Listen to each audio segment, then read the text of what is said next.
Vous l'avez peut-être aperçu, depuis quelques jours, une voiture de Formule 1 en fleurs a été placée au cœur du giratoire, situé à quelques mètres du centre commercial de Fontvieille. Le quartier ne figure pas sur le circuit du Grand Prix, mais cette installation permet de montrer combien la principauté vibre pour cet événement sportif. Je trouve que c'est une excellente initiative de la part de l'aménagement urbain et du service des jardins. Et je trouve que la composition florale est très réussie. La couleur est certainement volontaire, parce qu'il faut aussi savoir que c'est non seulement les 90 ans du Grand Prix de Monaco, mais aussi les 90 ans de la Scuderia Ferrari. Donc le rouge était tout à fait approprié.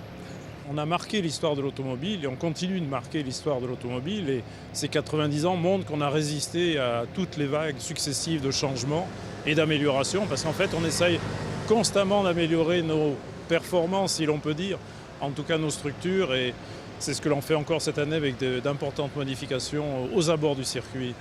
L'installation s'est faite rapidement, pas aussi vite qu'une voiture de Formule 1 tout de même.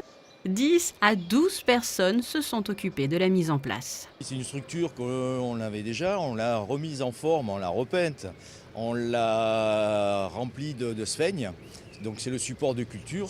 Cette structure a été réalisée, la plantation à notre serre de production qui se trouve à Saint-Laurent-d'Aise. Elle a été plantée il y a 1 mois et demi par trois jardiniers en tout.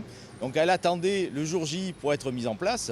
Elle est constituée donc à peu près de 800 bégonias rouges, pour retrouver, on va dire, cette couleur, la couleur rouge de la Ferrari. Et les roues, on a utilisé une variété qui s'appelle des Ajuga pour retrouver ce côté sombre des pneumatiques. Et sachez que l'objectif des équipes est de conserver cette structure jusqu'à cet été au moins.